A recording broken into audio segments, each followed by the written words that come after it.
Qué bueno que estén en un episodio más de Elian Verónica desde la Diestra. En las pasadas semanas hemos estado desarrollando contenido respecto al cristianismo, al socialismo y el marxismo y ha generado muchas respuestas muy interesantes de nuestra audiencia, tanto a favor, ¿verdad?, como personas que se oponen al contenido que hemos estado desarrollando, pero me alegro muchísimo que se esté moviendo y que sobre todo estemos haciendo pensar a las personas que nos escuchan y que tienen a bien sintonizarnos, darle un poquito de pensamiento sobre estos temas sociales y políticos que han tomado relevancia en Puerto Rico, sobre todo en esta recta final de cara a las elecciones. Sin embargo, en unos episodios también anteriores tuvimos la oportunidad de compartir con algunos recursos que también tienen sus propios canales dentro de la Diestra y estuvimos discutiendo asuntos políticos y también sociales, conservadurismo, de izquierda, entre otros. En ese breve episodio, ¿verdad?, de todos los recursos de la Diestra, surgió un tema muy particular que ha generado también interrogantes en nuestra audiencia. Estuvimos hablando en aquel momento específicamente sobre las luchas sociales, sobre todo de familia y en la protección de la niñez en Puerto Rico, y surge en la discusión quiénes realmente son los que han movido estos temas en la isla. Por un lado, algunas personas pudieran pensar que son los políticos o algunos conservadores que llegaron a la política en un momento particular, pero nuestra historia apunta en otra dirección, de que estos movimientos de la protección de la familia, de la niñez, de la moral, entre otros, realmente surgieron de la sociedad civil, pero específicamente de los cristianos conservadores en Puerto Rico. Personas comunes y corrientes de diferentes escenarios que decidieron dar un paso al frente para alertar y señalar situaciones preocupantes que estaban ocurriendo en nuestro país y movilizar de alguna forma a los políticos de esa época a tomar acción y atender unos reclamos en esa dirección de proteger a la niñez, la moral y la familia. Y este episodio lo quiero dedicar a la discusión del desarrollo de estos movimientos en la isla hasta desembocar prácticamente en el 2024 y los movimientos que han surgido a partir de esas luchas iniciales. Y para mí es un placer, un honor que me acompañe en este episodio Milton Picón, el pastor Milton Picón. Saludos, Milton. Bienvenido a este episodio de Elian Verónica. Gracias por decir que sí. Me gustaría, ¿verdad?, que nos hablaras un poquito y te presentaras a mi audiencia. Estoy dando esta introducción para que la gente sepa quién tú eres, pero me gustaría que nos explicaras en tus propias palabras. Saludos cordiales a ti y a todos los amigos que nos escuchan. Fui pastor por 50 y pico de años y fui parte, pues, de los movimientos que comenzaron en la década de los 70, fruto de la educación, de uno leer, exponerse unas cosas y decir, pues, tenemos que hacer algo, no nos podemos quedar de brazos cruzados, encontrar personas también que pensaban exactamente lo mismo, encontrarnos, hablarlo, discutirlo y comenzar a hacer, a hacer unos movimientos que ni siquiera sabíamos cómo iban a terminar, ni siquiera sabíamos cómo comenzarlos. Tuvimos que buscar ayuda de otras personas que ya estaban en diferentes luchas públicas, pero lo que empezó como una preocupación por la explotación sexual de la niñez que estábamos viendo, ¿verdad? Y la cantidad de material obsceno que se movía en Puerto Rico en términos de teatro pornográfico, material escrito, ¿verdad? Que era bien amplio en aquel entonces, con unas personas en Puerto Rico que tenían una distribución inmensa de esos materiales. Pues empezamos como grupo antipornográfico, rompiendo también barreras, porque los movimientos religiosos nunca se habían envuelto en manifestaciones públicas piquetes, ese tipo de cosas. Conferencias de prensa, Eso ¿verdad? pues, Señalamientos así públicos. era tabú. O sea, eso, las primeras veces que yo traté de buscar apoyo religioso me dijeron que eso era asunto de socialistas y que ellos no se veían en un piquete.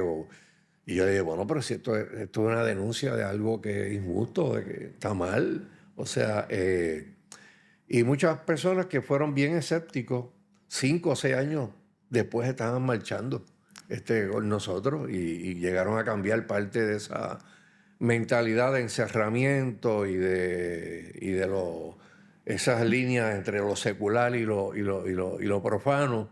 Y la gente pues tuvieron que entender que si queríamos un mejor Puerto Rico, si queríamos proteger la niñez, pues teníamos que hacer algo, teníamos que hacer leyes. De la única forma que se hacía eso era acercándonos a los políticos. Éramos bien escépticos para eso en aquel tiempo, pero nos dimos ante la circunstancia de que ellos son los que gobiernan, ellos son los que hacen leyes, pues tenemos que ir donde ellos y tenemos que crear la opinión pública. Y eso lo hicimos gracias a diferentes personalidades también que estaban luchando en aquel entonces, que ya eran figuras públicas y básicamente nos prestaron su voz, ¿verdad? Y su imagen y su plataforma para abrirnos las puertas.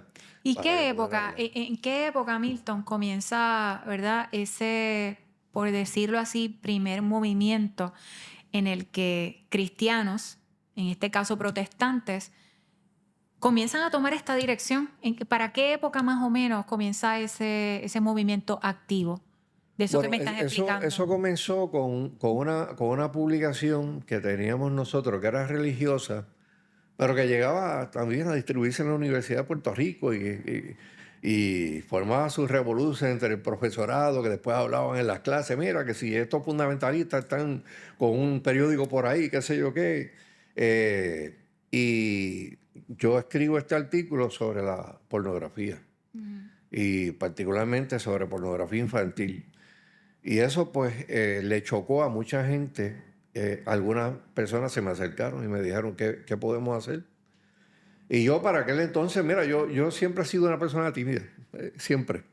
Yo lo que dije fue, pues yo voy a buscar a varias personas, les voy a dar todo el material que yo tengo y después hago una reunión y pregunto quién quiere hacer qué y quién quiere dirigir qué. Y después de que hice eso, pues hicimos la reunión y la gente me dijeron, "Mano, tú tienes, o sea, la carga es tuya, pues tú vas a empezar". Muévete tú. Y fue difícil, ¿verdad? Porque yo no me veía en eso. Y rompimos el hielo con una conferencia de prensa en el Colegio de Abogados. Nunca habíamos hecho una conferencia de prensa, todos éramos jóvenes, el mayor era yo, 21 años, los demás eran 18, 19. 21 años. 21 años. Y decidimos hacer una conferencia de prensa. Se le dijo a alguien, mira, vete a cuanta farmacia encuentre, compra todo lo que puedas ver por ahí, lo vamos a poner en un display en el Colegio de Abogados. Después yo me puse a pensar, Dios mío, o sea, nosotros posiblemente violamos la ley ese día allí, cuando hicimos ese display.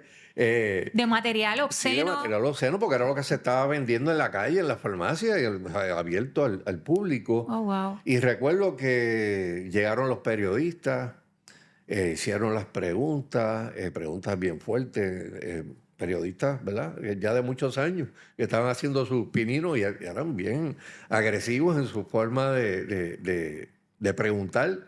Y contestamos, al otro día eso salió en los periódicos del país, y entonces pues eso empieza a generar llamadas de más personas que quieren unirse al movimiento, hasta que llegó un momento que salieron tantos artículos publicados en la prensa que el entonces gobernador de aquel entonces citó al pastor Lourdes Rasky a la Fortaleza para hablar sobre el issue. El pastor Rasky me dijo, Milton, pues yo quiero que tú me acompañes porque ustedes son los que están corriendo esto. O sea, yo Ustedes son los de estoy, la preocupación, pues, ustedes son los que han lanzado el tema, los que se han y son los que movilizado. saben del tema, o sea, y recuerdo esa primera vez que llego a Fortaleza. De hecho, yo tenía el pelo largo. Y aquel entonces dije, bueno, yo no puedo ir a la Fortaleza así, Así. ¿verdad? Porque van a pensar que yo soy un hippie loco de la vida y qué sé yo. Y me recorté. Y voy allí y me sorprendo porque nos topamos con el superintendente de la policía, el administrador de tribunal y el secretario de justicia. Oh, wow. Y el gobernador no estaba. El gobernador dijo, bueno, ahí tienen los tres componentes Importante. que tienen que ver con lo criminal en Puerto Rico, convénzalo a ellos. Y el convénzalo a ellos fue que ellos nos preguntaron qué tenemos que hacer. O sea, y obviamente pues ya yo me había leído la ley, había hablado con abogados en Estados Unidos de todo lo que había que hacer. Y no pasaron 2 semanas que se lanza una redada gigantesca con que hizo primera plana en todos los periódicos. Y ahí comenzó la lucha oficial contra la pornografía, ¿verdad? Después tuvimos que enmendar la ley porque los casos se caían en los tribunales. Y surgieron un montón de cosas que para mí fueron bien, bien interesantes porque llegó un momento en que, siendo pastor, eh, veía este movimiento de todas las agencias públicas echándole la culpa unos a otros. Ujú. Y dije, wow, yo quisiera ver la cosa desde adentro. Pero la única forma de verlo de adentro era ser parte del sistema. Y le dije a mi iglesia en un momento dado, voy a aplicar para la policía. Y me dijeron, estás loco, pero tú eres pastor, ¿cómo tú vas a hacer? Voy a hacer eso, o sea, siento esto, ¿verdad? En mi corazón. Y, y llegué a convertirme en agente del negociado de investigaciones criminales y llegué a supervisar la sección de obscenidad y de prostitución de la Policía de Puerto Rico. Y Wow. desde ahí pude ver el mundo desde afuera, el mundo desde adentro, de todo el componente, ¿verdad? Criminal en Puerto Rico, judicial. Y, y en menos de 10 años nosotros cerramos todos los cines pornográficos del país. ¿Cómo fue esa movilización para lograr, verdad? Porque lo escucho, pastor, y es importante, porque esto es historia que el pueblo conservador cristiano, protestante, desconoce. O sea, hay quizás personas que tienen en su memoria aún esas historias de cómo surge estos grupos cristianos que no solamente predican el evangelio en sus iglesias, sino que decidieron involucrarse activamente en hechos sociales, comenzando con el tema de la pornografía y la pornografía infantil. Pero ¿cómo se logra que la iglesia se movilice en esa dirección y que terminara creciendo, ¿verdad? Y formándose un movimiento más amplio, a punto de que muchas de las luchas que damos en este momento, muchos de nosotros hemos sido producto de esos tiempos vamos a decir, de esa siembra, pero la mayoría del pueblo evangélico desconoce esta historia. Así que, ¿cómo se da ese proceso de ir incorporando a otras iglesias y a otros cristianos no solamente en predicar el evangelio en sus iglesias, sino en esta lucha social por la moral, por los niños, por la familia? ¿Cómo usted dice que comenzó solo? Hubo personas que decidieron darle sus plataformas, pero tuvo que haber una evolución, ¿verdad? De una incorporación Sí, de hecho, de otros movimientos. nosotros, por ejemplo, cuando empezamos con un nombre, Comisión contra la Obscenidad. Como hacíamos manifestaciones, ¿verdad?, en frente a teatros y a lugares. Y eran cristianos, La cristianos. mayoría eran cristianos, por el 90%, 95% eran cristianos. En un momento dado, algunas de las fotografías de esas manifestaciones llegaron a Estados Unidos. Ok. Y entonces hubieron grupos de Estados Unidos que nos hicieron unos acercamientos de que ven acá, mira, hemos visto unas fotos en Estados Unidos, la mayoría de las personas que tienen estas luchas son mayores adultos. Nos sorprende que en Puerto Rico la gente joven esté haciendo eso. Y de alguna manera queremos ayudar. ¿Cómo podemos ayudar? Asesoría. Y en el 1978, el grupo Morality Media Nacional nos hace el primer acercamiento y negociamos unas cosas, ¿verdad? Yo negocié con ellos el que íbamos a luchar en Puerto Rico con todo el asunto cultural desde la perspectiva de Puerto Rico. no desde la perspectiva nacional. Ok. Hicimos un compromiso que nosotros no teníamos que darle dinero a ellos y tampoco necesitábamos dinero de ellos. Lo que sí queríamos era el asesoramiento legal para toda la legislación que había que hacer o demandas que pudieran generarse.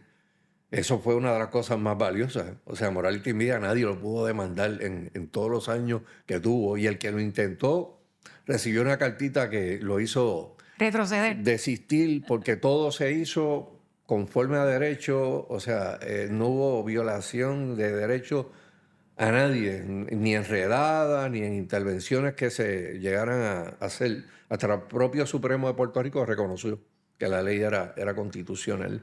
Pero en esa misma mitad de los 70 o al final de los 70 decidimos que teníamos que también trabajar el aspecto de la gente que no era religioso. Y decidimos que algunos iban a seguir pues con el discurso religioso, otros iban a discutir el problema desde el aspecto tal vez científico, de las ciencias políticas, ciencias sociales, porque había mucho material para bregar en contra de la pornografía, que no era meramente el asunto religioso o moral desde la perspectiva, ¿verdad? Bíblica. Y eso atrajo más gente. Una vez se cierran todos los teatros, me hace la misma gente que está en el grupo, me hace el acercamiento, bueno, ¿y por qué ahora no vamos y llevamos esto a los medios de comunicación? Y ahí es que empezamos a trabajar con obscenidad o indecencia, pero en los medios masivos de comunicación. Ya para la década de los 90, empezamos a ver la necesidad de que hubieran unos frentes de tipo político, que no fueran partidistas. Y empieza la gente pues a unirse. Ahí se dan unos fenómenos como fue el intento de la administración de Pedro Rosselló padre de regular las iglesias escuelas en Puerto Rico, que desencadenó en una guerra agria con el gobernador y que llevó inclusive a hacer un campamento frente a la Lomita de los Vientos que duró 70 días. Wow. 70 días. O sea, Pedro Rosselló yogueaba todas las bayaras y pasaba por el frente del Capitolio. Y tenía que pasar por el frente del campamento que fue creciendo, creciendo, hasta que aquello, ¿verdad?, estaba lleno de casetas de campaña. Y la gente salía cuando yogueaba. Necesitamos proteger las iglesias, escuelas. Y ahí pues empezamos a emitir comunicados de prensa. Hicimos un grupo que se llamaba SALCAP. SAL como sal de la tierra y CAP, Comité de Acción Política. Y empezamos a visitar legisladores, los poníamos en los boletines, la gente que estaba a favor, que estaba en contra. Hicimos un vote score legislativo, que fue la primera vez que hicimos cosas así. El licenciado Edric Vivoni, que llevó el pleito de las iglesias escuelas, también tenía un boletín de otro grupo que formó sobre los derechos civiles o derechos de la educación de los padres. Y ya ese elemento empezó a bregar en el aspecto político del país. Reuniones con gente del gabinete, secretario de Educación, el propio Pedro Rosselló, nos hizo mover también inclusive a las esferas federales políticas. Okay. Porque vimos que nosotros no estábamos solos en esto, que habían otros grupos pro familia en Estados Unidos que tenían el mismo interés que teníamos nosotros. Lo único pues que estaban en la nación y los contactamos, ellos nos contactaron con congresistas y cuando aquí habían tranques, nosotros teníamos la oportunidad de pedirle a un congresista que llamara a Fortaleza y le dijera al gobernador de turno, oye, tienes que ser más razonable porque hay unos derechos de unos padres a educar a unos hijos conforme a sus principios y creencias y creen en que en una escuela e iglesia lo pueden hacer y tú no puedes meter el Estado para meter un currículo que el Estado quiera. O sea, y logramos muchas cosas Pues por el aspecto político, pero todavía la política era tabú en el país. Hicimos un primer grupo que se llamó Acción Política Evangélica. Me gustaría que pusiéramos esa imagen, no sé si es esta, el No, poder. de hecho, hay un libro en el 92 que también nos dio una entrada al mundo de la política en Puerto Rico, y fue un periodista colombiano que hizo lo que nadie había hecho aquí. Empezó a hacer entrevistas y colocó en un libro que se llamó El Poder Evangélico. eh, Entrevistó como a 80, 90 líderes evangélicos en Puerto Rico, lo que hacían, la educación que tenían, los movimientos que dirigían, y se puso a hacer una encuesta entre todo el movimiento evangélico, y escribe este libro, se llama El Poder Evangélico, y en la parte de abajo de ese libro, de la portada, pone unas cifras que tan pronto eso se le envió una copia a cada líder político, Es esa que estamos viendo ahí, ¿verdad, eso pastor? que se ve en pantalla. Más de 1 millón de miembros, 7.000 iglesias, 10.000 pastores, 9 canales de televisión, 13 emisoras de radio, 130 escuelas y Colegio. colegios, 400 médicos, 800 abogados, 8.000 maestros. Bueno, los 8.000 maestros siempre pensé que, no sé de dónde sacó la cifra, ¿verdad? Pero 5.000 edificios, propiedad de iglesias, eso es cierto. O sea, cuando los políticos vieron eso, ¿Para qué época fue esto, eso fue en pastor? 1992, Ok. vieron eso y se dieron cuenta de que tenían que contar con el sector evangélico. El sector católico ya estaba envuelto en la política. O sea, yo tengo que decir que muchas de las luchas que nosotros llegamos a ganar fueron producto del cardenal Luis Aponte Martínez.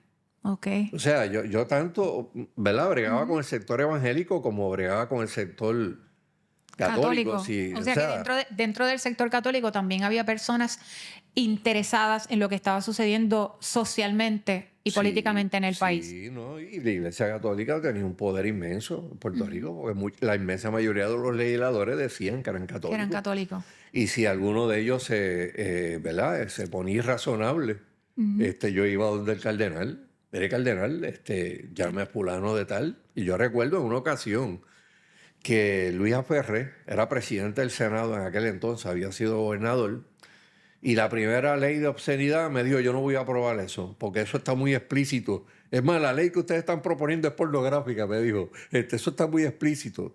Y le dije, pero honorable, sí. Tiene que haber un aviso razonable del que vende o el que exhibe esto, de que está cometiendo un delito, y si no tiene especificidad en la ley, pues el caso se cae. Pero Ferrer se trancó a la banda y dijo que no lo iba a aprobar. Y yo recuerdo que, pues dije, pues déjame ir donde el cardenal. Y recuerdo en una ocasión que fui, hablé con él. Él llamó a Luis Ferrer, ahí mismo. Y le dijo, mira, tengo aquí el señor Picón de Morality Nvidia, que esto y aquello y lo otro. Mira, Luis, él me explicó esto es razonable. Y recuerdo que la portada del periódico El Visitante fue... yo en una foto en un extremo, Luis Ferrer en el otro y el cardenal En el en el medio. medio como el mediador. Mira, inmediatamente, en menos de 2 o 3 días, Luis Ferrer nos llamó, nos sentábamos, él me dijo, mira, yo hablé con mi líder espiritual, yo tenía unas preocupaciones morales sobre el contenido de la ley, pero no hay problema. Y esa fue la primera ley, enmienda que se hizo en Puerto Rico a la ley de obscenidad. Y esa ley la tenemos, ¿verdad? Todavía en los libros escritas. Pero obviamente el sector católico pues era más proactivo en esto.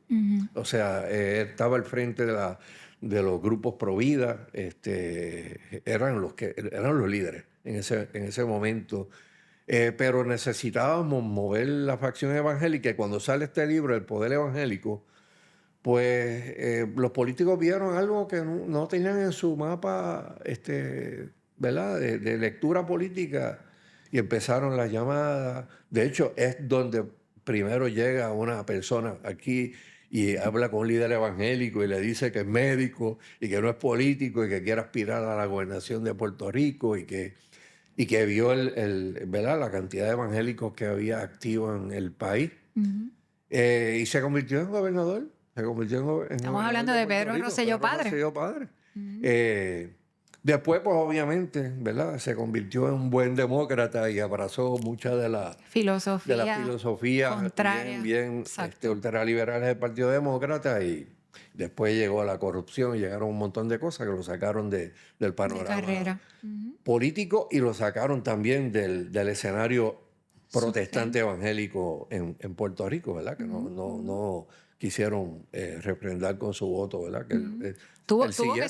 Tuvo que salir del país. Sí, tuvo que salir Bueno, del país, y los comebacks fueron inútiles. Ya el sector, los sectores religiosos y no religiosos, pues ya no creían. Pero eso, pues, obviamente nos llevó a meternos más en el mundo político, pero tal vez no de adentro, sino de afuera, ¿verdad? Haciendo manifestaciones, reuniones. Y no es hasta, creo que en la década de los 90, que decidimos que hay que hacer algo más formal político. Y de lo que se conoció una vez como acción política evangélica, pues se convirtió en EUAPR, Evangélicos Unidos en Acción, donde nosotros, ¿verdad? Mencionó, vamos a hacer una convocatoria a ver quién aparece, y contratamos el colegio no, aquello era un edificio que era de los trabajadores. no es acción No, esa no, política. esa fue la primera. Esta fue previo. Esa fue previa. Vamos a hablar de esta un poco. Esta dice que es pro buen gobierno, o sea que ya ustedes Sí, venían dando sí. sus pininos en relación al Sí, asunto ¿no? de Y ya estábamos gubernamental. apoyando candidatos ¿verdad? Esta se llamaba Acción Política Evangélica, y entonces dice que es una organización cristiana evangélica de acción política dedicada a preservar los valores y principios judio-cristianos que dieron origen a nuestra nación y a la Constitución. Es una corporación sin fines de lucro para el 1992. Sí, correcto. Continuó evolucionando y entonces, ¿verdad? Mencionas esta EUAPR. Fue una sorpresa para nosotros porque, ¿verdad? Ese es el portal que todavía está en el aire, a pesar de que la organización no existe hace décadas. Pero el contenido, ¿verdad? El que lo creó me dijo, el contenido está tan bueno que lo voy a dejar porque se puede leer en el día de hoy y pensar que estamos hablando de algo que está pasando hoy. O sea que todavía ese portal está arriba. Si usted quiere, arriba, si las sí. personas quieren ir a ver la información y todo, pueden todavía recurrir. Todavía pueden recurrir a él y ver, ¿verdad?, por qué lo hicimos, que fueron los discursos que se dieron ese día, allí están allí. La y son tan finalidad. relevantes hoy como lo fueron en la aquel década momento. de los 90, ¿verdad? También teníamos muchas publicaciones. Esa que aparece en pantalla arriba, Alternativa, era de otro periodista colombiano que tocaba el tema político. Nadie quería tocar el tema político en revistas cristianas o en publicaciones evangélicas, era tabú. Y entonces pues yo abro un boletín de parte de Morality Media, y pues allí pues hablamos de los viajes que hacíamos al Congreso, de los viajes que hacíamos, ¿verdad?, para fortalecer vínculos con los grupos conservadores en Estados Unidos, que eran los que nos daban también los estudios actualizados de los issues Sí, mentoría sociales, y mentoría, ayuda legal. Me gusta todo Salcap dice, cristianos que se envuelven en asuntos públicos. Y se ve, mira, la lomita de los vientos, alguien la dibujó ahí con una caseta. Ajá. Y el Capitolio, ¿verdad? Carta abierta de nuestro presidente. Me gustaría regresar al que pusiste anteriormente en producción, antes de ese. Mano dura contra los colegios evangélicos, que creo que Sí, eso era parte de lo que Pedro Rosselló, y entonces abajo hacíamos el box score de los que estaban a favor de que se enmendara la ley para proteger las iglesias y escuelas, y los que estaban en contra. Entonces los tirábamos al medio. Entonces íbamos todos los días y oficina por oficina de los legisladores. Pam, pam, pam, pam. Si alguien no nos quería atender y era importante, nos sentábamos en la oficina. El senador no está, o el representante no está, pues yo lo espero. El representante estaba adentro. Pues, después de pasar 3, 4, 5 horas sentado. aparecía. Aparecía, bueno, sabíamos que estaba ahí. Sí, pero es que estaba lleno de trabajo y qué sé yo qué. Y entonces pues hacía la parte buena o mala de ese boletín.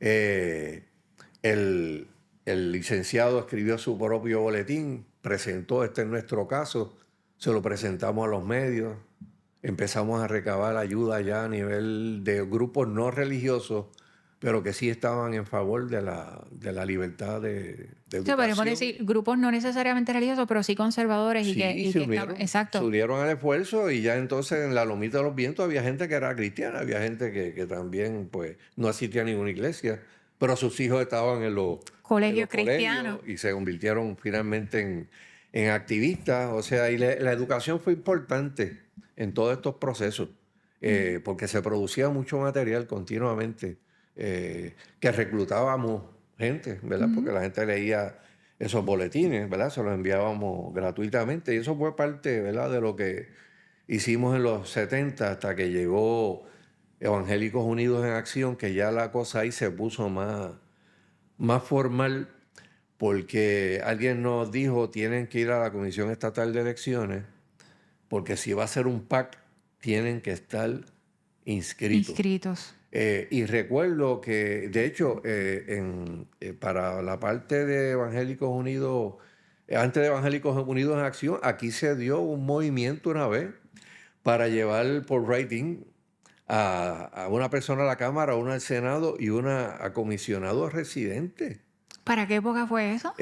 Para los 90 también. Y el que puso el comisionado residente, creo que 10.000 personas llegaron a escribir su nombre.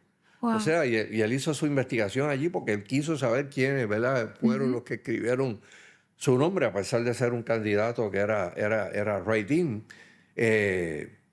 Hicimos también, o sea, de hecho, había miembros de la legislatura, ¿verdad? Que se habían convertido al evangelio ¿verdad? Y quisieron desafiliarse de su partido y correr una candidatura Independiente.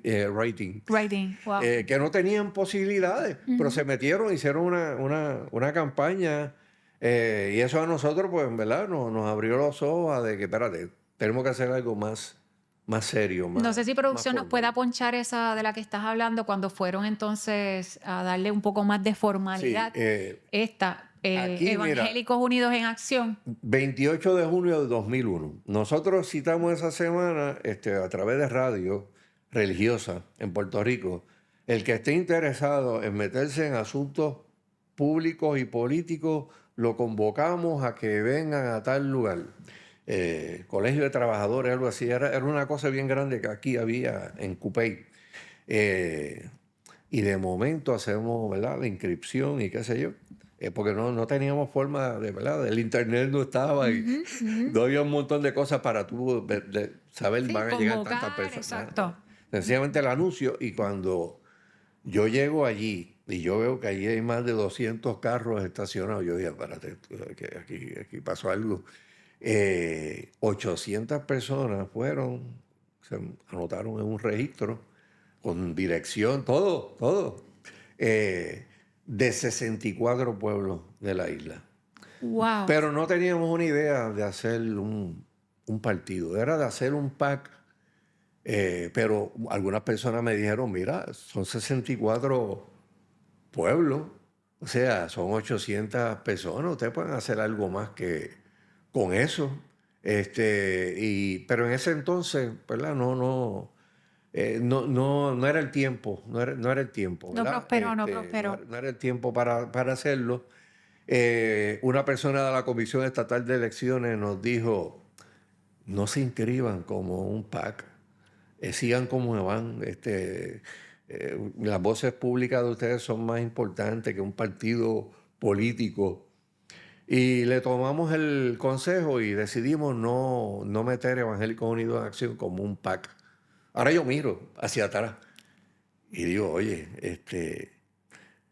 lo que nos dijo tal vez fue porque vio Que no les que el convenía. grupo evangélico era Exacto. grande y que si se unía, pues podría convertirse tal vez en una fuerza Importante y política. fuerte. Y eran dos partidos los que se repartían, ¿verdad? El botín de guerra electoral en Puerto Rico. Y ahora, por eso yo mirando hacia atrás, ¿verdad? Que de hecho, Pastor Picón no dista, yo creo que, ¿verdad? No dista mucho de lo que sucedió hace 4 años atrás, 6 años atrás, cuando trató de inscribirse inicialmente Proyecto Dignidad. Que también hubo voces que dijeron, oye, eso no es necesario, vamos a seguir organizados como ¿verdad? Organizaciones sin fines de lucro, sociales y pro familia, pero no nos metamos en este asunto de política. No, no dista mucho de lo que, Bueno, de lo que ocurrió cuando... incluso se enmendó la ley, ¿verdad? A meses de las elecciones para ponérsela bien difícil en Puerto Rico a que cualquier grupo quisiera formar un grupo Partido político. en Puerto Rico. Y eso fue a propósito. Eso fue porque ya los partidos, dos partidos tradicionales políticos en Puerto Rico ya se estaban erosionando. Y ya estaban sintiendo desde la década de los 2000 que ya la gente no estaba entusiasmada con lo que estaba ocurriendo. Era la campaña para el tiempo del voto mixto, pero el voto mixto también empezó a fracasar cuando la gente se dio cuenta de que la gente Lo que llegaba era más de lo mismo. era más de lo mismo. O sea, la última persona que llegó a la legislatura que verdaderamente fue un fiscalizador y que era una voz, fue David Noriega por el Partido Independentista Puertorriqueño. De ahí en adelante, el voto mixto también comenzó a ser cuestionado porque los que llegaron de ese partido, pues eran más de lo mismo. O sea, no iban allí ni siquiera No a había ser fiscalizadores. diferencia, ¿verdad? Sustancial ni entre los rojos, ni los azules, ni los verdes. Prácticamente se convirtió, como diríamos, en un partido, en un solo partido, a pesar de que eran 3 facciones, realmente representaban lo mismo, sus valores eran lo mismo, la legislación era práctica, fuera de lo que es el asunto Sí. ideológico, ¿verdad? Del estatus, prácticamente esos 3 partidos se habían convertido en lo mismo. Sí, porque mira, habían dos que eran mayoritarios, el otro lo mantenía la Comisión Estatal de Elecciones. Pues obviamente, ¿verdad? No tenían que hacer mucho. El día después de las elecciones se tiraban fácilmente, pues buscaban la inscripción por las maneras que fueran. Exacto. Quedaban inscritos, ¿verdad? Tenían acceso al fondo electoral y no se quería que llegaran otros partidos. O sea, aquí cuando llega Proyecto Dignidad, pues también crea otro disloque, porque entonces el Partido Nuevo Progresista se preocupó, ¿verdad? De que se le fuera mucha de la gente conservadora. ¿Qué ocurrió? ¿Qué ocurrió? Exacto. El Partido Popular Democrático estaba también en otra crisis donde solamente triunfaba electoralmente cuando la gente que era independentista, los llamados melones, votaban por ellos. Sin ese voto, pues tampoco podían obtener mayoría. Y entonces cuando entra Victoria Ciudadana, pues le acaba de llevar algunos de los melones, se los acabó de... Se los arrebató. Se los arrebató. Y hasta el día de hoy, pues vemos que La crisis. continúan esas dos colectividades mayoritarias en una crisis electoral. Pero obviamente, ¿verdad? La gente cristiana pues fue básicamente la que movió parte del grupo hasta civil que no era cristiano a interesarse en los temas de política, a decidir que ya era tiempo ya de sentar personas adentro que pudieran hablar con sus pares allí y nosotros no necesariamente estar pidiendo reunión de reunión en reunión sin tener una voz allí adentro que pudiera representar lo que eran valores de un sector considerable. O sea, tal vez, pues yo no voy a decir que los evangélicos es el grupo mayoritario del país, pero es un grupo significativo que en este momento tiene sobre 500,000, 600,000 miembros en sus iglesias, que se convierten en una fuerza política que era estudiada por los partidos políticos. O sea, habían personas en los dos partidos principales que su tarea después, una semana después de una elección, era ir allí e informar cuál había sido el comportamiento electoral evangélico. O sea, y eso pues yo lo sé por legisladores que estaban en las juntas de gobierno de los dos partidos, que eran creyentes y primero eran creyentes, ¿verdad? La fidelidad a sus valores iban por encima, a pesar de del ser partido, exacto. miembros de un directorio o ser parte de una junta de gobierno de un partido en este país. Cuando, O sea, cuando los valores y las convicciones iban sí, primero. iban por encima y nos llamaban, mira, aquí vino fulano de tal esta noche, hizo aquí, y el voto conservador aquí flotante es de unos 100.000 electores, y esas personas en cualquier momento pueden tirar por un partido o al otro y pueden constituirse en una fuerza electoral, así que hay que mantenerlos contentos porque oscilaban, unos decían que oscilaban entre 80.000, otros decían que eran 100.000, y el 80.000 para aquel tiempo era real. Por eso cuando Proyecto Dignidad entra, muchas personas dentro del sector evangélico hicieron un cálculo y dijeron van a sacar cerca de 80.000 votos. Pues 85.000 votos, no, en ese primer intento no van a pasar de 90, pero van a lograr esa cantidad. Y era porque se conocía ya de un sector de valores conservador que no estaba alineado ya y no veía bien los partidos tradicionales y estaban dispuestos a hacer lo que fuera porque sus valores, ¿verdad? No se siguieran socavando, ¿verdad? Bueno, y fue parte ¿verdad? De una historia que ahora la escriben, ¿verdad? Las personas que están dentro de estas colectividades, porque yo puedo decir que desde el 2000 en adelante hubo un relevo generacional. Llegaron otros grupos, llegó un grupo que se llamó CEPFA, Ajá, CETFA. que era, ¿verdad? No recuerdo la sigla, pero yo sé que tenía que ver con el fortalecimiento de la familia. Eran personas jóvenes. Que de hecho eh, comenzaron una gira alrededor de varios pueblos, educando, llevando la información, activando, ¿verdad? Esta sí, fuerza social y tocando temas políticos de hicieron legislación. marchas Exacto. multitudinarias. O sea, yo recuerdo CEPFA mover un lunes, día de trabajo, 20.000 personas en una marcha al Capitolio. Y los políticos estupefactos. Pero venga, aquel día de trabajo, como un rey, ustedes han podido movilizar 20.000 personas. Y era movimiento conservador pro familia. O sea, no era político. Eh, y después de eso se hicieron unas marchas multitudinarias de sobre 100.000 personas. O sea, ¿verdad? Y yo no toqué de oído ahí. O sea, yo fui parte de la junta directiva de las marchas y yo sé cómo se movió eso. La cantidad cuando las iglesias en Puerto Rico se organizaron para hacer este tipo de eventos, sin ser políticos partidistas, Ajá. yo vi líderes allí con lista de asistencia. Yo vi en la parte del área sur del Capitolio con guaguas escolares desde el Capitolio hasta la Casa de España en doble fila, guaguas escolares de estas amarillas de estudiantes para grandes iglesias. Yo recuerdo que Repleta, esa marcha repleta. fue bien grande, o sea, y eso pues también pues como que le dio la idea a muchos conservadores de por qué no un proyecto político. Exacto. Y de hecho, quiero decir, ¿verdad? Como no sé si la podamos conseguir, no sé si producción pueda buscarlo. Se llama Ciudadano en Defensa de la Familia, defendiendo a la niñez y a la familia, CETFA, Coalición Ciudadana. Correcto.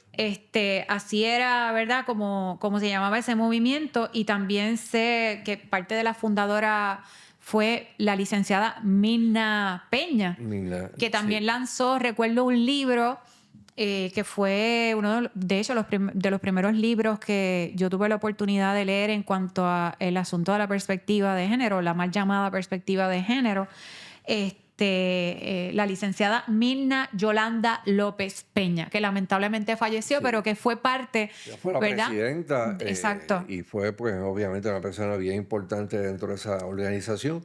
Mira, yo recuerdo estar en conversaciones, en retiros y cosas, y yo recuerdo en un momento dado que doy un taller en uno de nuestros seminarios de capacitación del ministerio donde pertenezco y, y lancé un reto. Le dije, bueno, yo le voy a lanzar un reto a mujeres.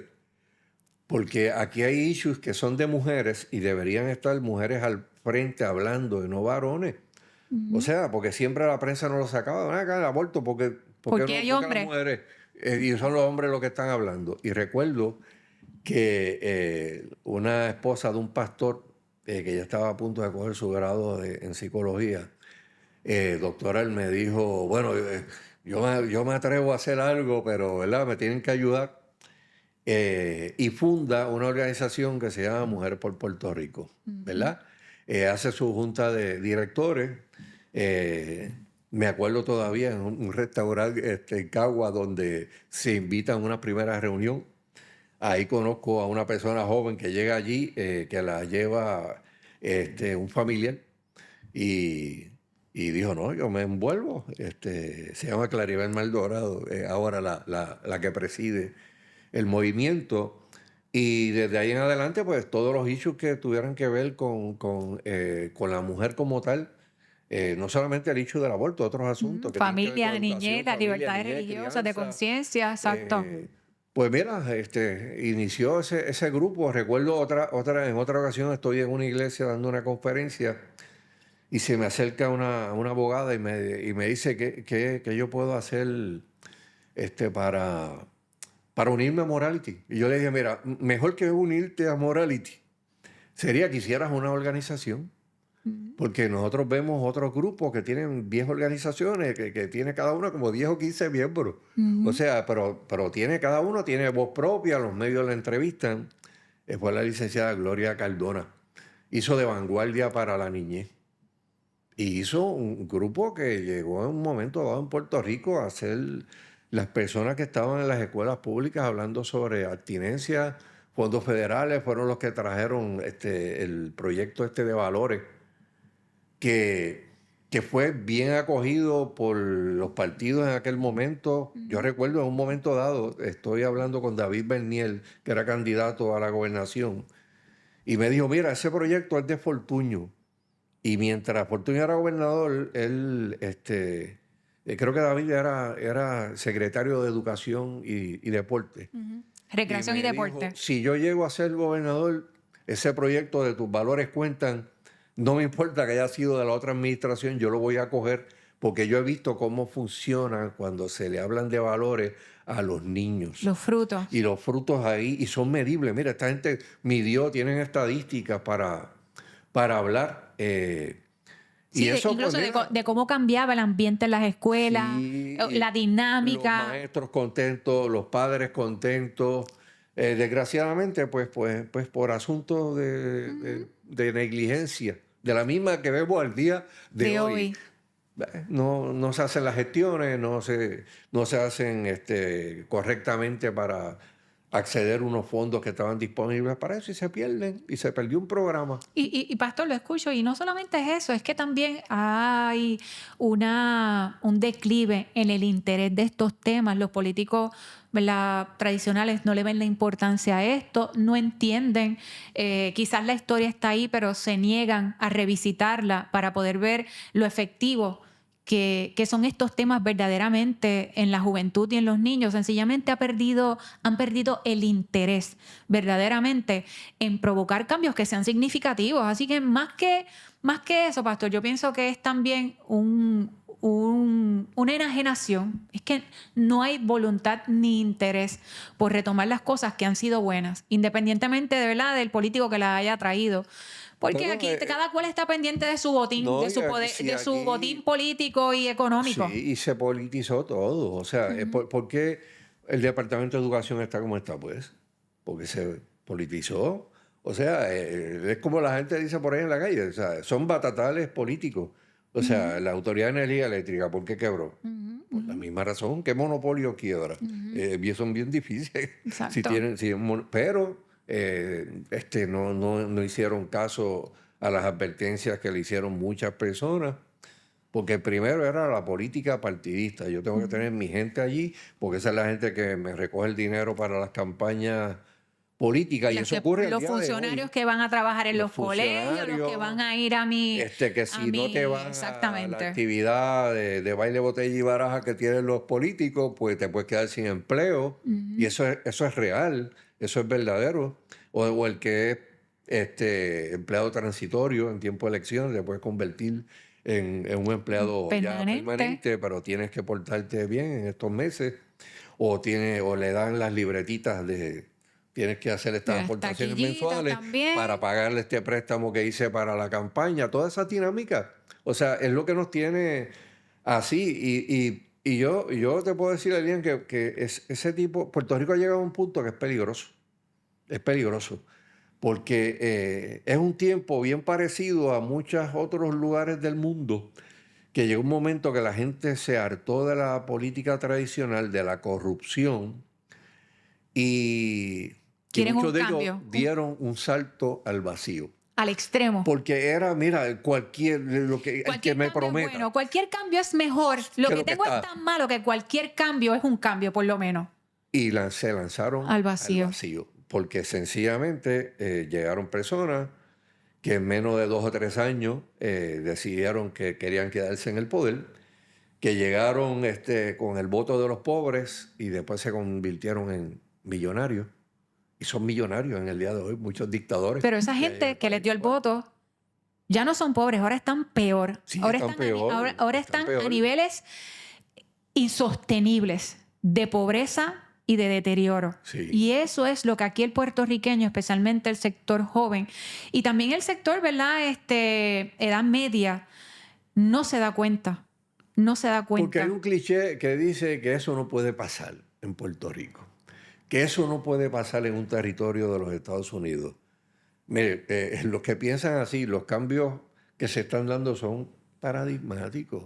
O sea, este no es el mundo de hace ni siquiera 20 años atrás, pero las filosofías de 30 y 50 años atrás siguen vivitas y coleando al día de hoy. Lo que pasa es que cuando se reescribe la historia, cuando tú tienes a personas en la academia bregando con una nueva generación. O sea, mira, mi generación en los 70 llegó a la Universidad de Puerto Rico. Yo no estudié allí, pero pues obviamente era parte de los grupos que iban y predicaban y eran parte de las confraternidades que habían allí. La efervescencia marxista-leninista en los 70 en la universidad estaba a punto de estallar. Aquello estaba a punto de estallar, era bien volátil. Y yo recuerdo que cuando llegan nuestros grupos y comienzan a hablar de Dios y a hablar en contra de los odios y de los rencores, llega un momento que esa efervescencia empieza a afectarse políticamente allí. Y yo recuerdo en un momento dado que 2 líderes importantes, independentistas en Puerto Rico, citan al que empezó el movimiento nuestro de las catacumbas allí. Y lo citan en una reunión. Y la reunión era, ¿qué ustedes quieren? O sea, ustedes quieren poder dentro de las organizaciones estudiantiles, se la damos. Ustedes quieren posiciones directivas, se las damos. Pero por favor, no sigan con esta cosa en la universidad. Y obviamente llegó un momento que también personas que eran hijos de políticos de izquierda en Puerto Rico se convirtieron al evangelio. Y entonces pues la gente no podía entenderlo y estas personas de estos políticos bien de extrema pues pensaban que habían 2 alternativas, o era real lo que estaba pasando o todos esos agentes eran agentes de la CIA que se metieron en la universidad para desarticular un movimiento. Pero mira, eso fue en los 70, llegaron los 80, llegaron los 90, todavía muchos de los profesores se quedaron allí, por eso yo siempre exhortaba a la gente cristiana que se me acercaba, mira, después que yo estudie en la universidad, esto, aquello, que tú me recomiendas, y yo le decía, quédate como profesor. O sea, la mejor aportación que puede hacer el movimiento conservador es quedarte allí. Quedándote en el aula. Quedarte. O sea, y gracias a Dios que muchos se quedaron, ¿verdad? Y ahora tienen posiciones, ¿verdad? Donde pueden influir los procesos educativos. Pero cuando pasa la generación del 2000, la universidad pues básicamente como que se abandonó. Y eso pues algunos mencionamos, esto va a tener consecuencias, Sí. porque va a llegar una generación completa que tiene los Abrazar, mismos profesores. que va a abrazar estas ideas y eso se va a traducir, que es Y lo que yo estas digo. ideas ya van a ser repackage. Esto no va a ser lo mismo, o sea, te lo van a adornar de otra manera. O sea, yo he escuchado ideólogos marxistas, leninistas en Estados Unidos, gente de estos que escriben libros, que están en los Académico. bestsellers del New York Times, diciendo, nosotros no nos olvidamos de nuestras raíces. Lo que pasa es que ya fuimos a través de las instituciones, pero tenemos que tener poder. Y en Puerto Rico se dice lo mismo. ¿Por qué tú crees que partidos políticos en Puerto Rico, que hace 20 años se oponían a participar de un proceso eleccionario, cuando yo escucho a esas personas decir que ahora son candidatos a la comisaría residente por un partido político, yo digo, pero estos no eran los que no creían en las elecciones y tenían una retórica antinorteamericana brutal, y ahora pretenden ir al Congreso de los Estados Unidos. Pero cuando los escucho decir nos vamos a unir al caucus demócrata socialista del Congreso de los Estados Unidos, me hace sentido. Me hace sentido. Ok, sí, es adelantar unas ideas a través de una posición. Y de hecho, utilizar el mismo sistema, digo yo, para implosionarlo desde adentro. Sí. Es utilizarlo como canal, como vía, para inyectar realmente la ideología hasta que realmente produce frutos y frutos concretos. Sí, mira, yo escuchaba, tan pronto aquí se dio esta discusión política de la campaña de miedo que comenzó el Partido Nuevo Progresista y que la ha mantenido como tal vez una de las cosas principales de su campaña.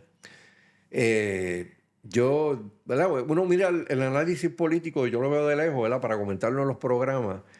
Y yo digo, vamos a ver cuánto tarda el candidato de la alianza en contestar la campaña de miedo. Mira, fue automática.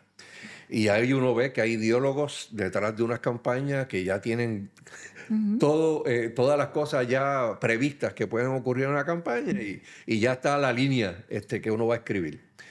Y sale Juan Dalmau y dice, bien brillante, dice, aquí eso no va a pasar, este país no va a ser libre al otro día de las elecciones. Y además, el que no lo crea, pues le voy a dar otra razón de poder. Ningún territorio puede declararse independiente porque estamos sujetos a los poderes del Congreso de los Estados Unidos. Y en esa misma semana sale una columna en El Vocero, bien brillante también, contestando esos argumentos y diciendo, no, si aquí eso no se trata de que la independencia llegue al otro día, eso no va a pasar. O que el Congreso le dé a Puerto Rico la independencia en 2 o 3 meses, eso tampoco va a ocurrir. Lo que quieren muchas de las personas que aspiran hasta el día de hoy, de los 2 partidos principales y uno de los partidos emergentes, es el botín de guerra de los 900 millones de pesos, el presupuesto del Ejecutivo, donde en 4 años sí tú puedes hacer una buena revolución. O sea, sembrando gente en todas las agencias públicas, dándole permanencia. En los tribunales, pastor, los jueces. Sí. Y ahí es en donde realmente estriba la lucha de poder, o por lo menos así lo veo yo en este momento en el que nos encontramos. Escuchándolo también, pastor, con esta campaña de miedo, ¿verdad? Que quizá nos hemos alejado un poquito quizás del tema original, es que no dista mucho realmente la legislación de estos 2 partidos principales, el Partido Nuevo Progresista y el Partido Popular Democrático, no dista mucho de la legislación de estos partidos, de este partido emergente de izquierda.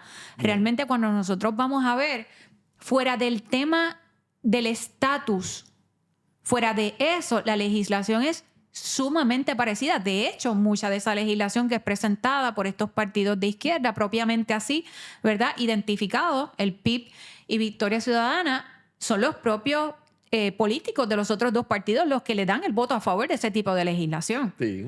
O sea, tenemos, por ejemplo, William Villafañe, aliado en proyectos para la inmigración, ¿verdad? Las ciudades estas, refugios, como se conocen en Estados Unidos, que eso ha demostrado ser una política en detrimento de la propia nación norteamericana. Así que tenemos un Victoria Ciudadana presentando ese tipo de legislación aquí en Puerto Rico y un William Villafañe siendo coautor. Tenemos legislación de perspectiva, ¿verdad? De género para penalizar a los padres que no quieran apoyar, ¿verdad?, este tipo de ideología, y tenemos a personas del Partido Popular Democrático y también del Partido Nuevo Progresista apoyando este tipo de legislación y siendo coautores también de este tipo de proyectos. Tenemos mucha legislación que prácticamente fuera del estatus demuestra que tienen ideologías prácticamente similares, sociales, esa visión de control, de sembrar unos ideales y unos valores distintos a los valores que han levantado prácticamente a Puerto Rico. Sí, o sea, mira, la política mal llevada se traduce en poder y dinero. O sea, aquí, pues obviamente nosotros desde el principio, todas las personas que son de los grupos conservadores siempre veían la política como un área de servicio.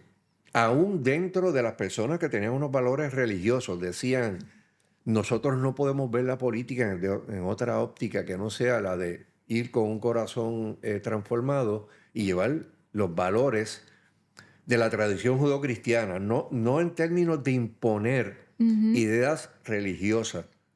Porque mira, hay valores de la tradición judeocristiana que son valores que le sirven al bien común y que están codificados en un montón de leyes y la gente no tiene problema. Exacto. No robarás, no hurtarás, no matarás, no levantarás falso testimonio, leyes de libelo, no harás esto, no harás... O sea, hay muchas cosas que ya son leyes, le sirven al bien común. Y yo siempre he creído en lo que es la verdadera y correcta separación de iglesia y de Estado. O sea, yo no, hay personas que malinterpretan, pero de una manera garrafal, ese término, porque está escrito en la Constitución de Puerto Rico, no en la de Estados Unidos. Pero los que hicieron eso, lo que trataron fue de proteger la iglesia del Estado. Exacto. No al Estado de la iglesia, porque la iglesia siempre va a ser un ente que va a tener una voz en contra de la injusticia, en contra de lo que le hace daño a la mayoría de la gente, no sencillamente a la gente que son miembros de Exactamente. un grupo en particular. Y por eso es que la gente que se metió a impulsar asuntos e ideas conservadoras siempre pensó en rescatar lo que era el verdadero servicio público. O sea, cuando tú ibas a la legislatura y tú veías maestros que eran legisladores, tú veías líderes recreativos que eran legisladores, tú veías gente que representaba el pueblo. Y llegó un momento, pues, que se convirtió todo, todos son abogados. Y no estoy diciendo con esto, ¿verdad? Que hay un problema con eso, exacto, exacto. No. Pero estoy diciendo que mucha gente, pues, empezó la política partidista a acomodar la gente, no por intereses genuinos de necesidades verdaderas que tiene este país. O sea, no mirando el futuro de este país. Porque, mira, ninguno de los dos partidos tradicionales en los últimos 30 años vio el futuro de este país. O sea, bueno, le hipotecó el futuro a este país, le hipotecó el futuro a los hijos y a los nietos de los que están con la deuda que contrayeron.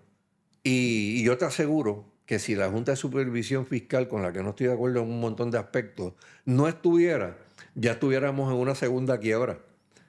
Porque la irresponsabilidad fiscal de los partidos en el poder es servirse del poder para tener dinero, para tener poder, para salir si me derrotan y irme a trabajar a las corporaciones, ¿verdad? Que le hice favores cuando... A las que favorecí, a las porque que precisamente, favorecí, mira. precisamente eso era lo que pasaba en la Autoridad de Energía Eléctrica, donde aterrizaban muchos de esos Bueno, políticos, donde en puestos gerenciales.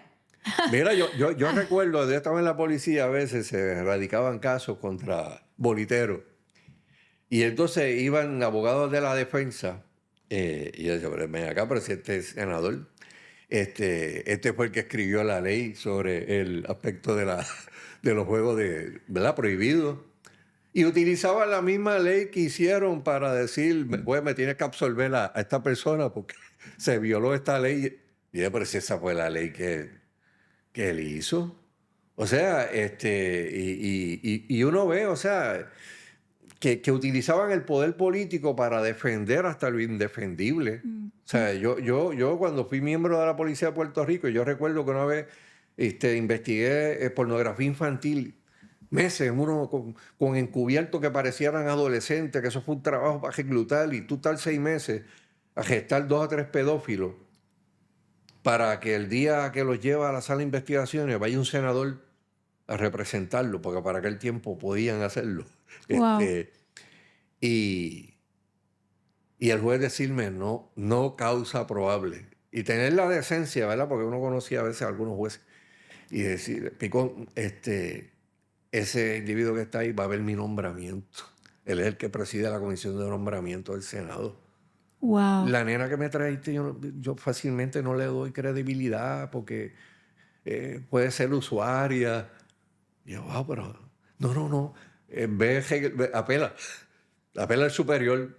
Pero si va él, Pastor, y difícil. eso es importante, que el pueblo evangélico y el pueblo cristiano y el pueblo conservador, que no necesariamente, ¿verdad?, se cataloga como cristiano, conozca estas historias, porque parte del movimiento conservador en Puerto Rico surge, como hablábamos fuera del aire, surge de situaciones como esas que movilizaron a la iglesia a ser una voz frontal, social, activa, políticamente hablando, para combatir situaciones como esas. Sí. Y es importante que nuestra gente lo escuche, conozca su historia y sepa cómo y por qué hemos llegado al punto en el que nos encontramos en el 2024 de cara a estas próximas elecciones. O sea, ese tipo de vivencia es lo que movilizó al pueblo conservador. Yo escucho a algunas personas que dicen, no, que esa ley la aprobó un político, eso fue gracias a este partido político. Lo que no le dice a estas personas es que realmente el fruto de esto fueron de personas comunes y corrientes, ciudadanos conservadores, que decidieron sudar la camisa, fajarse, arrodillarse, ¿verdad?, por nuestra nación, por nuestra patria, y movernos y organizarnos hasta llegar al punto en el que hemos llegado hoy. Y yo quisiera presentar este breve videíto, pastor, para ir cerrando la conversación, para que la gente pueda ver quizás en video esa historia de la que prácticamente usted nos ha contado en la mañana de hoy, y que reaccionemos un poco sobre el video para ir cerrando entonces esta conversación. Vamos al video.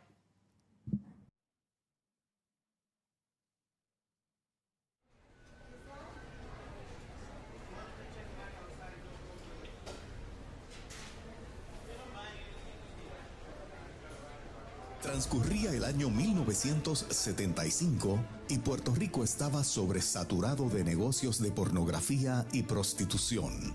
Sobre 20 teatros alrededor de la isla exhibían material obsceno a tiempo parcial y 3 lo hacían a tiempo completo. Circulaban mensualmente sobre 80 títulos de diferentes revistas pornográficas que se vendían en puestos de revistas, farmacias y otros negocios donde entraba público general, incluyendo niños. La explotación sexual de menores era preocupante. En ese mismo año, 1975, salió publicado un artículo sobre el tema de la pornografía en el periódico Cristo te ama, que inició una discusión pastoral y puso una carga y una visión en el ministerio cristiano de las catacumbas, de hacer algo que nunca antes se había hecho en Puerto Rico. Decidimos denunciar la obscenidad como una plaga y una lacra social que tenía que ser combatida con militancia y compromiso. Como resultado de esa decisión, se organizó el primer grupo antipornográfico en la historia de nuestro país, que se llamó Comisión contra la Obscenidad. Luego de la celebración de una conferencia de prensa en el Colegio de Abogados, nos lanzamos a la calle en denuncia profética de este mal social. En menos de 2 años, lo que comenzó con el sueño y la visión de un puñado de jóvenes idealistas se convirtió en un movimiento que generó opinión pública lo suficientemente convincente como para atraer la atención de las autoridades públicas del país. Los jóvenes pelús de aquel tiempo llegaron a ser llamados a la fortaleza para explicarles a las autoridades gubernamentales qué era lo que había que hacer para controlar efectivamente la pornografía. Como resultado de 2 reuniones en la mansión ejecutiva con los jefes de los departamentos de justicia, policía y tribunales, en el 1977 se realizaron las primeras redadas masivas contra los teatros y negocios que exhibían películas películas y vendían material obsceno. Las noticias de jóvenes puertorriqueños luchando contra la pornografía llegó hasta los Estados Unidos, llamando la atención de varias organizaciones nacionales, muy en particular de Morality in Media. Los directivos de esta organización estaban sorprendidos de ver la cantidad de jóvenes envueltos en esta lucha, algo muy diferente a lo que ocurría con las mismas luchas en la nación americana, donde la mayoría que trabajaban con este tema eran adultos mayores. Esto los llevó a hacerle un acercamiento a la Comisión contra la Obscenidad para que se convirtiera en Morality in Media de Puerto Rico, el séptimo afiliado de la nación después de Massachusetts, Luisiana, Michigan, California y Nueva York. Esta fusión y acuerdo legal ocurrió en diciembre de 1978. Con la asesoría legal de la Organización Nacional, logramos que se enmendaran todas las leyes relacionadas a la obscenidad y que el gobierno del Estado Libre Asociado declarara como política pública el erradicar el mal de la obscenidad, con la fortaleza de nuevas y rigurosas leyes, unidos a una combinación entre las fuerzas del orden público y las denuncias y querellas de la comunidad. En menos de 10 años se logró el cierre de todos los teatros pornográficos y la reducción de más de un 95% del material impreso, cosa que no se había hecho en ninguna otra jurisdicción de los Estados Unidos. Desde el 1985, Morality in Media de Puerto Rico incorporó a su agenda de trabajo el contenido de lo difundido a través de la radio y la televisión. Iniciaron muchas campañas educativas, mantenían informados a miembros con publicaciones mensuales, se le publicaron una gran cantidad de comunicados de prensa, artículos en diferentes periódicos y participación en cientos de programas de radio y televisión. Emprendieron iniciativas para incentivar la buena programación a través de la otorgación de premios. Los premios Morality in Media en diferentes categorías atraían la mayoría de los más importantes medios de comunicación del país. Diferentes gobernadores llegaron a declarar una semana al año como la Semana del Mejoramiento Moral de los Medios de Comunicación, Semana de la Concientización contra la Pornografía y Día de Respeto a la Vida. En los últimos años, Morality in Media de Puerto Rico concentró sus esfuerzos de ser facilitadores de los nuevos grupos pro familia y valores que se han levantado, aportando desde la experiencia para que las nuevas generaciones sigan escribiendo los próximos capítulos en las luchas en favor de la moral, la vida, la familia y de nuestras libertades civiles y religiosas. Hoy le damos un adiós a lo que fue y representó Morality in Media de Puerto Rico para la iglesia y para el país. Y le damos la bienvenida a otro ministerio que se llama Contra la Corriente, que todavía conservará elementos de trabajo de la primera organización. Así nos siga ayudando el Señor.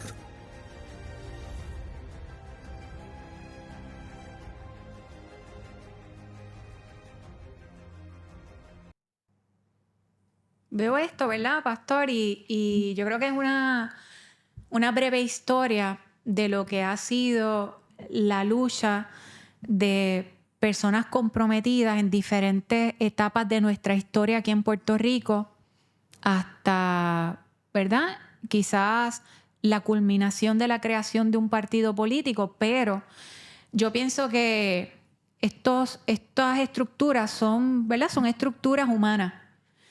Y aunque en este caso que hablamos un poco de la creación de Proyecto Dignidad, sabemos que quienes componen esto son seres humanos que pueden cometer errores y que, ¿verdad?, no están exentos de situaciones. Esperemos que no lleguen al grado, ¿verdad?, de lo que ha representado estos partidos tradicionales en el país, pero la iglesia, los cristianos, los conservadores, tienen que seguir siendo voz activa, profética, fuerte, agresiva, valiente, sin importar el partido y sin importar las personas que estén en el poder, porque estas luchas trascienden, ¿verdad?, estos movimientos políticos y y estas luchas son más importantes que cualquier estructura humana.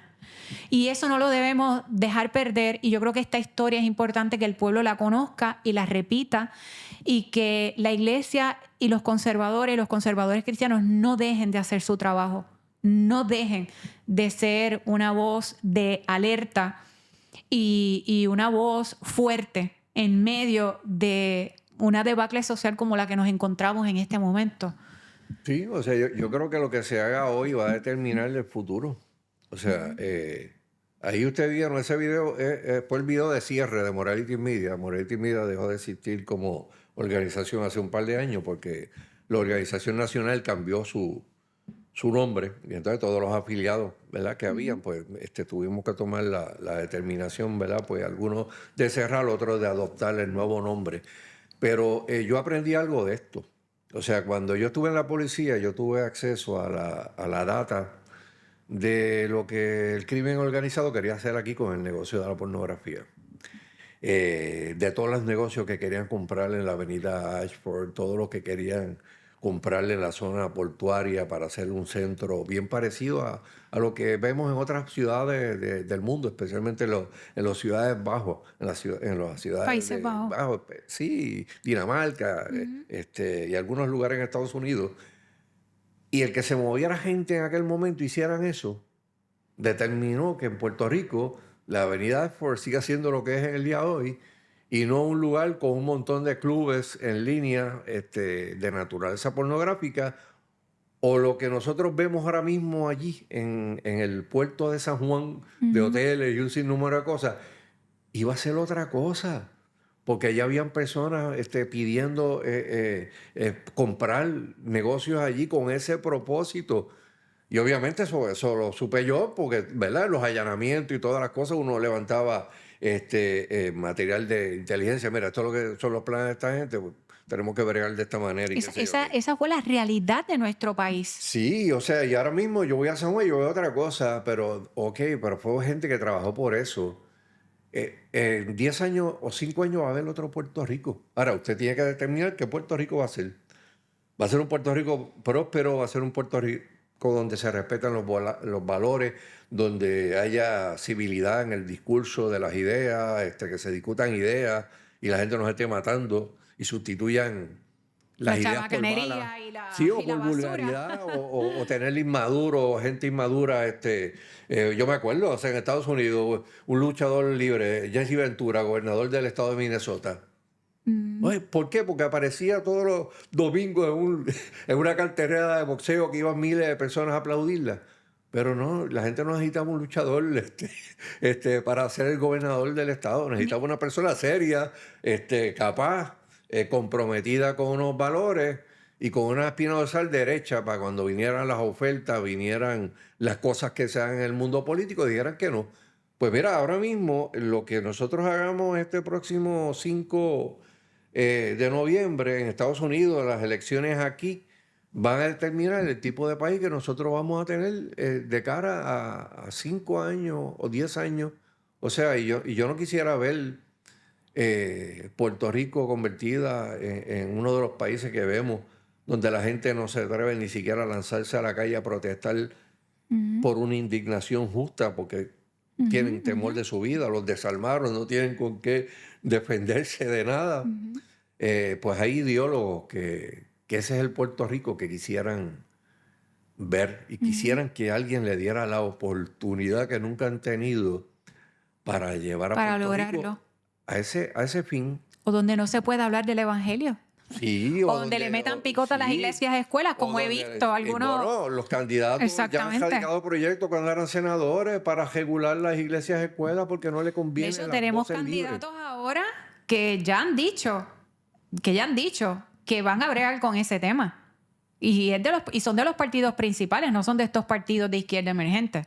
O sea, que ya lo tenemos ahí. Y ver el video me hace de verdad pensar cómo hombres normales, personas, ciudadanos comunes y corrientes, fueron los que fueron allí a las leyes, al Capitolio, fueron a la Casa de las Leyes a decirle a los políticos: hey, tenga cuidado con lo que está haciendo.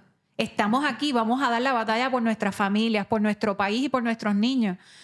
Si esas personas no se hubieran levantado en aquel momento, nosotros no estuviéramos disfrutando de las libertades que mis hijas estamos disfrutando en este momento. Y yo creo que la historia tenemos que continuar expandiéndola y luchar por lo que queda en estos próximos tiempos que se avecinan, porque damos por sentado nuestras libertades y las tomamos de una manera muy, muy superficial.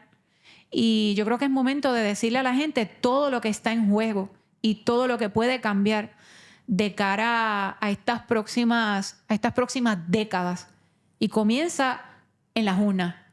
Sí, de hecho, cuando un conservador hace muchos años atrás acuñó la frase no colores, sino valores, un candidato conservador que lo hizo, que de hecho corrió por riding, ganó, y los dos partidos le robaron su oportunidad de estar allí ¿verdad?, en la legislatura. Nosotros tenemos que entender que sin valores el problema de la corrupción nunca terminará en Puerto Rico. O sea, sin personas que sus valores estén cimentados a un nivel que le puedan decir que no a la corrupción, que se atrevan a romper con este asunto de impunidad que hay en Puerto Rico, donde el que la hace no la paga y sencillamente usted puede robar impunemente fondos públicos sin que le ocurra nada y tiene que esperar a que haya una auditoría federal de tantos años para entonces responder. O sea, por eso fue que se levantaron conservadores, porque se querían llevar personas que pudieran hacer un cambio. O sea, y mira, yo me pongo a pensar en lo que ocurrió desde que llegó Proyecto Dignidad con la voz de una senadora, de una representante. Escucho todos los análisis que hicieron antes los politólogos de que eso 1 y 1 no funciona, no sirve. Y entonces la prueba es que hay partidos que han tenido 1 y 1 ya no funcionan. Y yo ver cómo una sola legisladora en un cuerpo y otra en otra pudieron lograr que se aprobaran leyes, pudieron legislar en un abanico de aspectos. O sea, cuando la gente habla de que son gente de un solo tema, pues no conocen la historia. O sea, y me ponía a pensar qué puede ocurrir si hubiera una mayoría de personas con valores que decidieran legislar en favor de este país, que pudieran utilizar ese presupuesto grandísimo que tiene este país y recortar toda esa grasa que hay de contratos y de beneficiados políticos para ponerlo donde le debe importar este país, que es en la educación de nuestros hijos, en la salud, en la seguridad, en la infraestructura de energía eléctrica, ¿verdad?, que es la que puede levantar también la economía en Puerto Rico, atraer la inversión. Y pienso que los que están en los partidos tradicionales no lo van a hacer. No lo van a hacer. Van a llegar allí con 2 ideas: poder y dinero, ¿verdad? Y por eso yo creo que, ¿verdad?, ese paradigma se rompió cuando se llegó a inscribir el partido emergente, Proyecto Dignidad, que aunque, como tú bien señalas, está compuesto de seres humanos como cualquier otro partido. Y yo reconozco también que han habido en el pasado personas que han estado en minoría dentro de sus minorías, ¿verdad?, de los caucuses, que han dado unas luchas, ¿verdad?, internas. Algunos pues ya no pudieron soportar eso y tuvieron que salir, ¿verdad?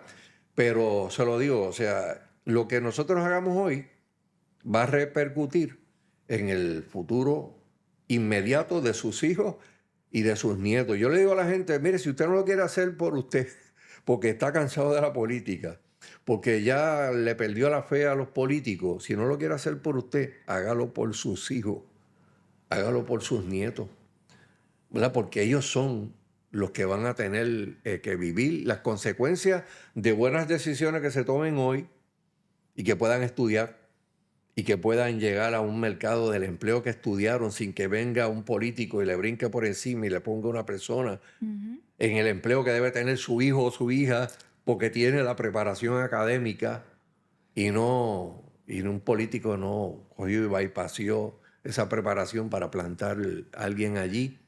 Si usted quiere ver que sus hijos se críen en este país, si usted quiere disfrutar sus nietos y no verlos montarse en un avión y irse del país a buscar otras oportunidades en otros lugares del mundo, pues piense que usted tiene el poder en este momento en sus manos para hacer eso posible. O puede sencillamente seguir pensando en estos sueños de que aquí no puede ocurrir nada malo.